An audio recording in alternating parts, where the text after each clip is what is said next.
Hello everyone. This video is about using a free web application called TodaysMeet and how you might be able to use it in the classroom.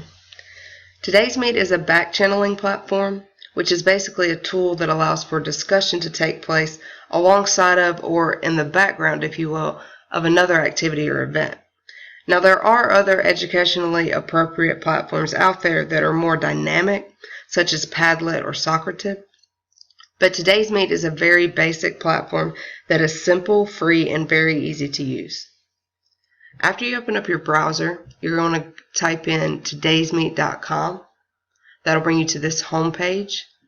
And to the right here is an area where you can actually create a room without having an account. But you're going to want to sign up if you have multiple rooms so that you don't have to manually search for each room as you're using it.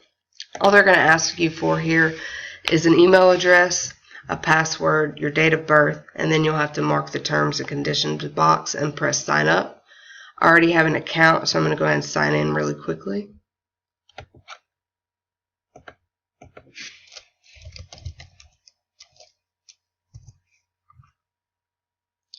That'll bring you to your home page, which looks like this. You have 3 tabs to your upper right: your rooms, settings, and the sign out button. If you go to settings, this is where you can do things like change your email address, change your password, and even save a preferred nickname that you use to join the rooms with. Let's go back to the Your Rooms tab, and I'll show you how easy and quickly it is to create a room. The first thing you're going to have to do is come up with a name. The name has to be one word and fairly specific.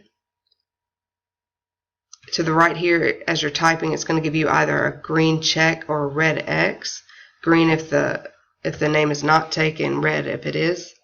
If I type in a general word like biology, it's going to give me a red X because that's too general and not specific enough. For the purpose of just coming up with a name, I'm going to go ahead and use my old high school, which is South Pontotoc. So let's use SP AP Bio for South Pontotoc AP Biology. That's giving me a green check, so that is a name that I can use. The next thing you're going to do is choose how long you want to keep the room open for.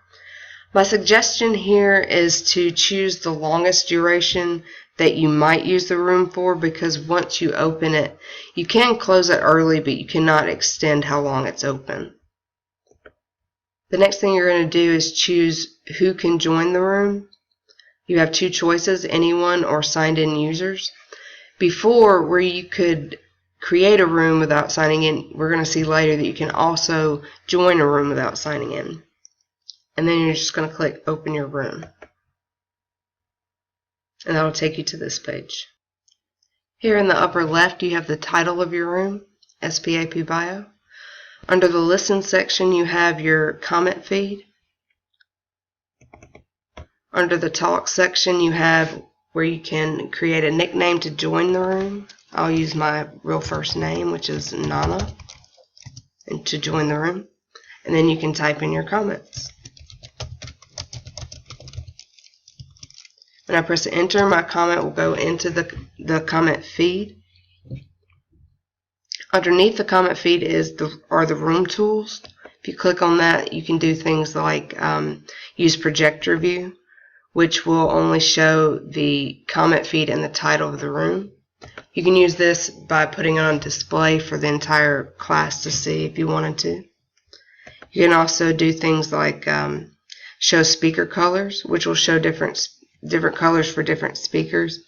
This can make the feed less noisy and show transition between speakers.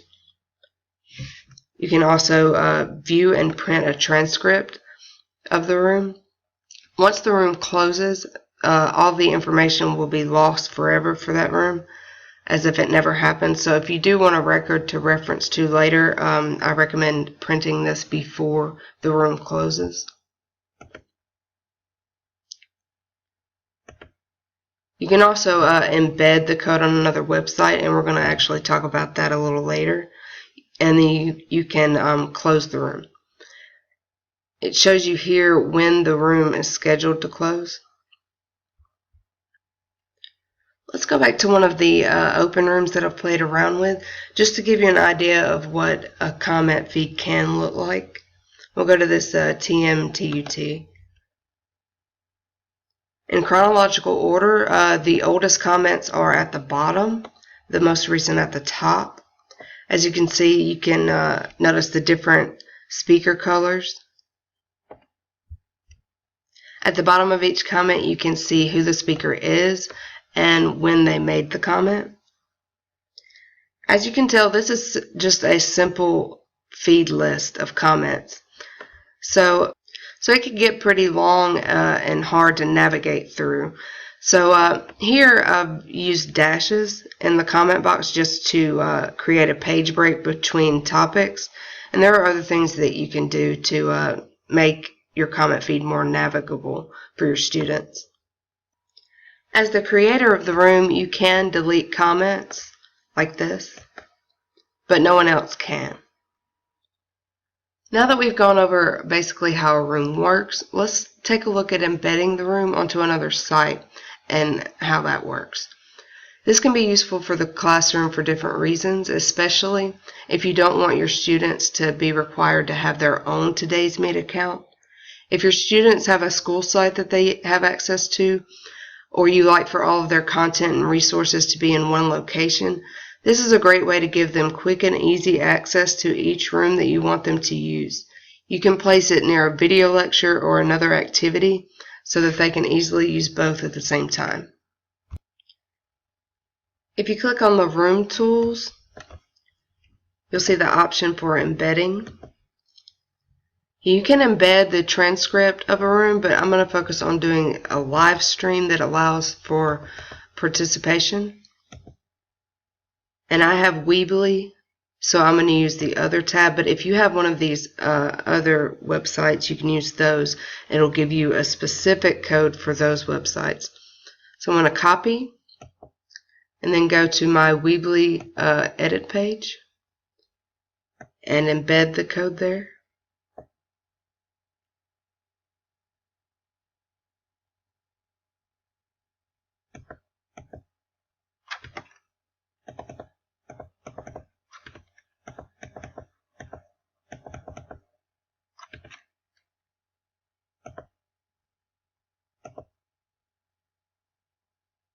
And then publish that.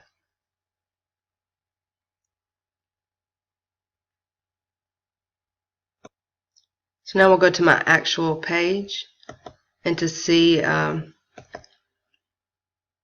what the embedded page would look like if a student were using it in the classroom or at home. Here at the top you'll have the sign in option, the comment feed, the title of the room.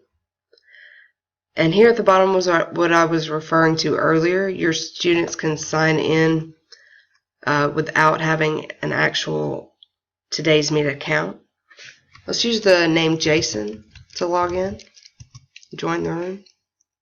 And we'll comment on this previous topic of favorite things.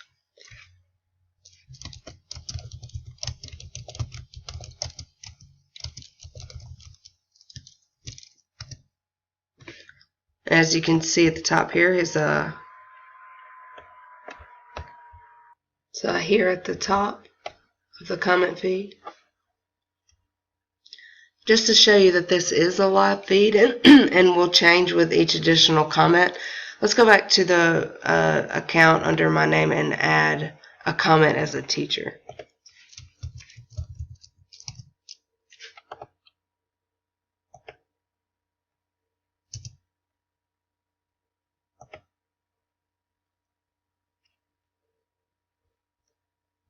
And if we go back to the embedded page, you can see that my comment is here at the top of the feed on that embedded page.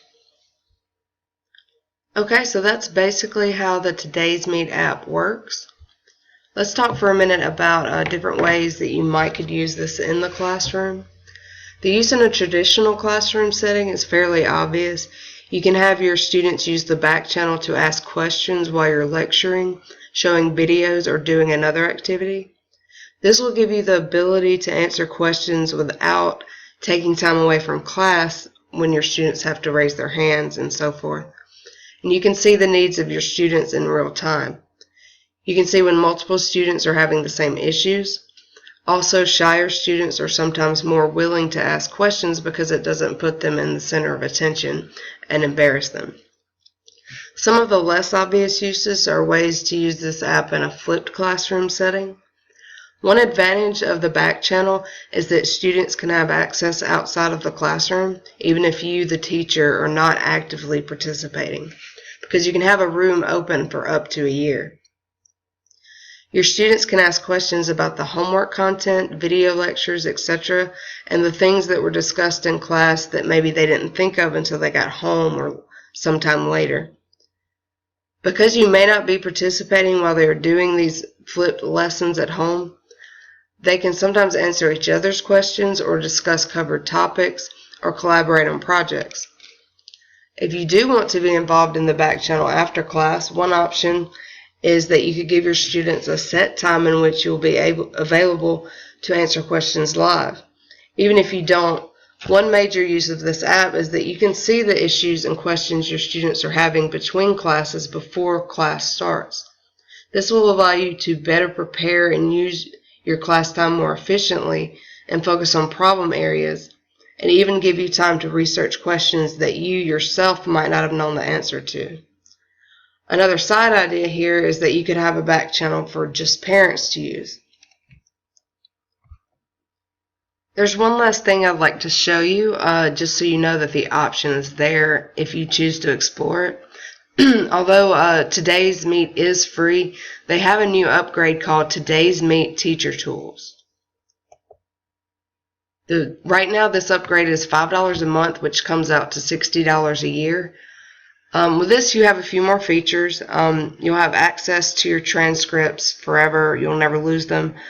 You can pause a room without closing it. You'll have a different level of privacy settings, and you can limit that to just your students. You can also mute students who are trying to derail the conversation or posting inappropriate comments. And you can add topics or prompts to your rooms that will show up at the top instead of inside the comment feed. So with this, you do have more options and control over your rooms, but you'll have to weigh that against the cost for your own uses. So that's basically everything there is to know about TodaysMeet, the back channel platform.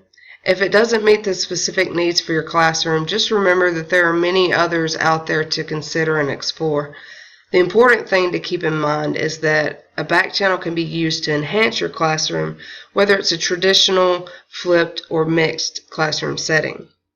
I hope you found this tutorial useful, and I hope you guys have a great day.